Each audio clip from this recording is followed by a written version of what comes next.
大家好，歡迎收睇今期嘅財經坦白講，我係阿諾，我係 Simon。咁 Simon，今日我哋想同大家傾呢個咖啡嘅。咁點解想傾咖啡呢？因為我睇到單新聞咧，就話呢個 Starbucks 啦，就今年嘅第一季個財報咧係2020年首次即係個表現出現下降嘅，咁個收入就同期即係同比下降4%，咁個利潤就減咗15%。咁睇翻佢入邊嗰個數據咧，就其實咧喺中國嗰個銷量咧係降得最犀利，就降咗11%嘅。咁而家咧個瑞幸咖啡咧就超越咗 Starbucks 成為呢個中國大陸市場嘅第一位啊！咁你覺得點解會突然間即係佢霸咗榜一咁多年，就突然間就俾呢個瑞幸去超越咗咧？唔係傾呢個點樣超越之前，我想問你一樣嘢先。你有冇飲過咖啡？我係少飲嘅，我少飲，即係都飲過啦。咁飲過嘅話，咁我都會想問下你，你覺得一杯40幾蚊嘅咖啡同一杯10零蚊嘅咖啡個差別會喺邊咧？我自己可能就覺得唔係好大分別嘅。係，其實我都相信係好多人都未必去真係識去分別到一啲好貴嘅咖啡同埋平嘅咖啡，即係嗰個精品咖啡同埋一般商業咖啡其實係好大分別。以前有一間 Fresh 香港有一間 Fresh Coffee 啦，咁佢都係標榜自己用精品咖啡豆㗎嘛，但係佢沖出嚟嘅咖啡就啲人都個評價都異常地低啊，咁樣最後尾都撤退咗，喺香港度撤退咗。咁呢個都會係其實一杯即係話好嘅咖啡同埋唔好嘅咖啡，其實個成本上點樣你唔會真係爭太遠。其實好在乎咧，其實好在乎喺嗰個氣氛啊，或者你飲嗰個 style 上邊嘅，即係呢個係一個 lifestyle 嘅問題。係啊，我只能夠講嘅話，如果佢係佢嗰個利潤跌咗，即係跌咗咁多，其實最主要可能係一個人嘅消費模式嘅改變。係啊，因為其實咧，我哋睇咧而家嗰個 Starbucks 咧喺大陸都有好多競爭對手啦，有咩 Manner Coffee 啊，咩瑞幸啊，咩富迪啊，同埋有個叫咩最平嗰個叫幸運杯嘅，就叫 Lucky Cup 嘅，咁就差唔多即係5、6蚊一杯，但係 Starbucks 仲係賣緊即係個標價仲係3蚊一杯，咁就都爭咗即係起碼3至6倍嗰個價格啦，咁其實咧就而家咧 Starbucks 咧都被逼係做一啲 discount 嘅，但係佢之前咧就企得好硬，就話哎呀我唔想同你哋打呢個價格戰，咁我又維持我個品牌嗰個定位，就係俾大家一個舒適嘅環境飲咖啡咁樣咯，咁但係咧就消費者咧，其實係見到有一個轉變嘅，就我唔係真係有咁多人再去 buy 佢呢個 lifestyle 啦，可以講。因為我諗其實嗰個主要嘅，即係佢主要個消費群體係中產嚟㗎嘛。咁過去幾年即係中產發生咩事啊？咁就應該都即係比較辛苦嘅，即係啲中產可能就未必有咁多佢嗰個 target customer 去幫襯佢咯。唔係你會提到呢樣嘢咧，就係最大嘅轉變，其實可能係你話係 China 中國嗰度。咁 Starbucks 嗰度其實喺外國上邊，可能嗰個銷售冇跌得咁犀利嘅。係主要嚟講係中國。中國你會睇到佢銷售額係跌咗可能4%，但係佢純利跌咗10幾個 percent。咁即係代表佢賣嘅嘢唔係咁多嘅啫，但係賺唔到錢咯。賺唔到錢，咁點解賺唔到錢咧？就係話佢都最後尾都係被逼要進入呢個打嘅價格戰嘅情況。但係你都頭先都 show 咗幅圖出嚟啦，咁佢基本上佢唔具備打價格戰嘅一個條件嘅，因為你鬥營運成本，你鬥平嘅話，你唔可能蝕住賣噶嘛，你蝕住賣，你亦都唔係一個外國嘅企業模式啊，去同股東交代唔到嘅。即係我唔可以，即係你係以一個天使基金嘅話，我都仲可以蝕住賣去擴大自己個市佔率。但係 Starbucks 呢啲已經上市 well developed 嘅啲公司咧，冇可能做到呢樣嘢，所以佢一定要行第二條路。但係不打還需打個價格戰啦。咁人哋賣緊，即係咖啡頭先講過啦，係一個 lifestyle。咁 lifestyle 佢有太多嘅成本唔係放喺咖啡度，咖啡可能個成本真係幾蚊嘅啫，佢連豆啊、連沖啊、連機啊嗰個成本係真係幾蚊，其他嘅成本係可能係裝修啊，可能係推廣啊，可能係產品研發啊，類似所有嘢上邊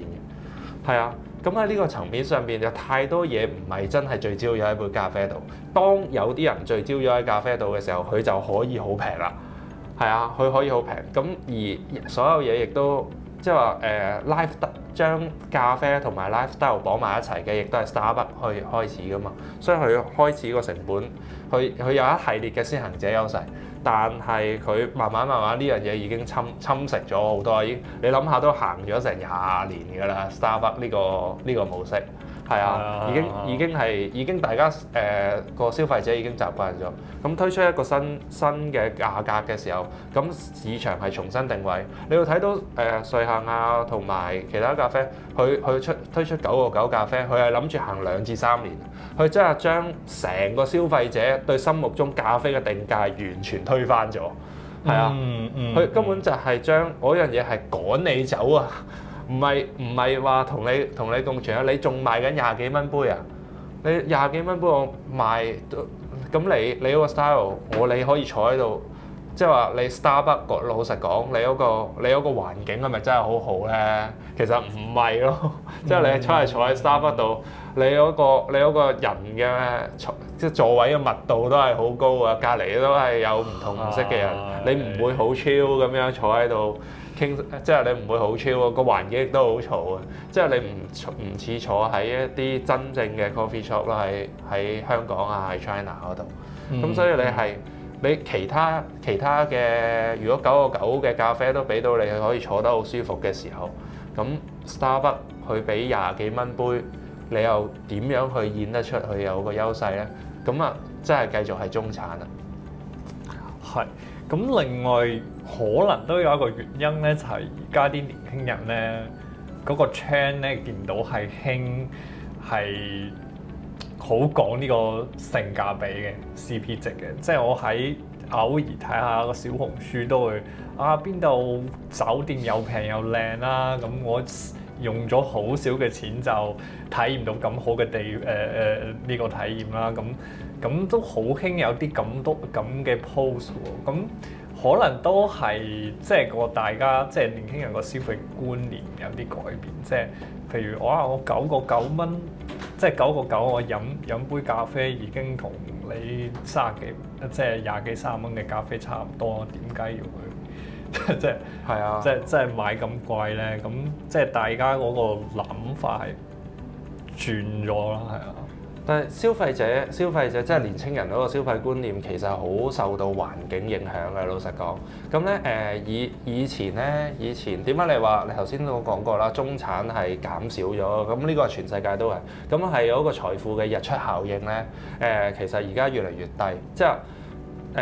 你自己諗翻嘅話，中國以前靠好賺錢嘅嘢，例如房地產啊嗰啲，或者係出口業啊。咁呢啲會令到個人好賺錢嘅嘢咧，咁佢會有一個日出效應嘅，即係有一班人賺咗好多錢之後，佢會去消費，消費完之後就會令到我班即係以前賣名牌袋啊、賣貴價首飾嗰班人就會變成咗哇！嗰班就會突然間變咗做中產嘅嗰啲 sales，因為佢賣得好好啊嘛，咁佢隨時700萬月薪咁樣出咗嚟，咁佢都已經成為一個中產，咁佢又再消費，慢慢日出嚟嘅，咁最後尾會去到年青人度，年青人就係最能夠使錢嘅一個群組啦。咁而家好明顯就係話個日出效應低咗，咁令到個年青人冇乜少咗錢使，咁啊。但係佢哋都要繼續追求消費㗎嘛，咁佢咪變成咗追求 CP 值咯。啊，你而家都睇到啊，遊香港好似話啊，啲人係覺得型嘅，即係你200蚊玩2日1夜喺香港係型嘅，唔係當係窮㗎。係啊，以前你會當以前話你窮遊 OK 係啊，以前窮遊唔係咁拎得出嚟講嘅，而家窮遊係。拎出嚟要宣揚，要同你講我 sell 俾你嘅，咁所以9個9一杯咖啡，我咪同你玩窮飲咯，但係唔係窮咯，而家係型啊，所以其實Starbucks 咧，其實而家個定位都好尷尬嘅，咁佢喺其他國家啦都唔會諗住降價啦，我諗，但係你喺中國又冇得真係將個原價真係降低，咁你唯有用一啲即係喺外賣平台搞啲 coupon 啦，咁樣去半參與呢個價格戰啦。咁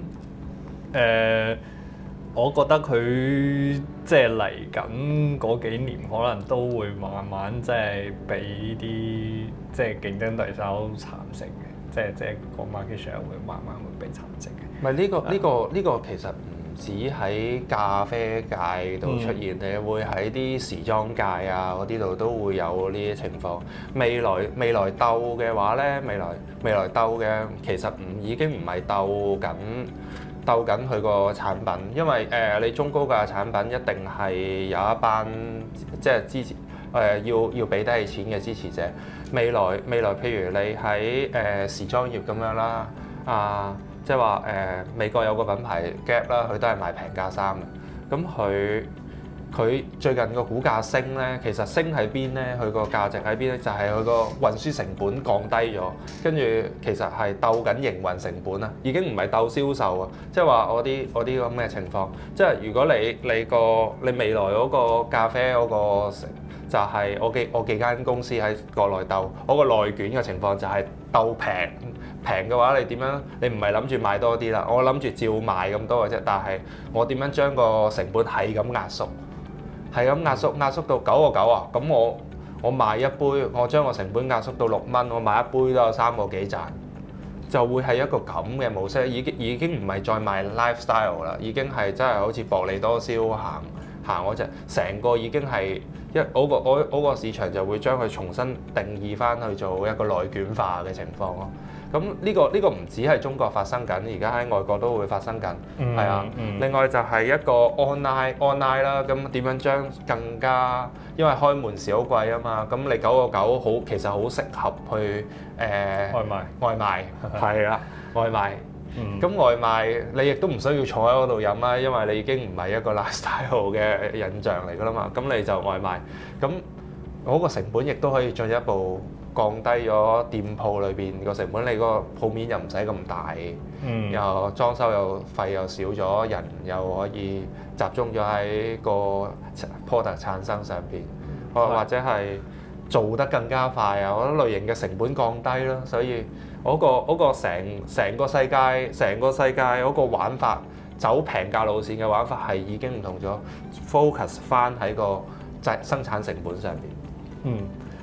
其實而家個瑞幸都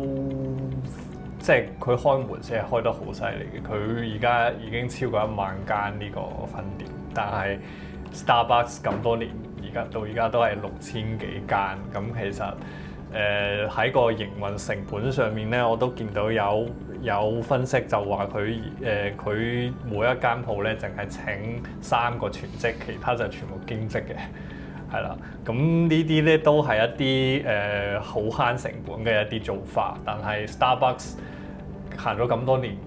會唔會好快跟到咧？我就覺得未必嘅，同埋佢應該就唔會打入啲18線啊，即係嗰啲小城市嗰啲啊。但係呢個瑞幸係即係入咗啲，即係無論你係幾細嘅城市都好，佢都入咗去。呢個唔會啊，Starbucks 唔會點樣去改，唔會有一個好大嘅轉變啊，因為你見到佢都係開咗條新拉出嚟，都係走更加高級嘅路線嘅啫嘛。係啦，咁所以呢個佢係受限於佢自己嗰個品牌形象所影響，佢唔可能，佢一降低嘅話得不償失㗎呢啲。係啊。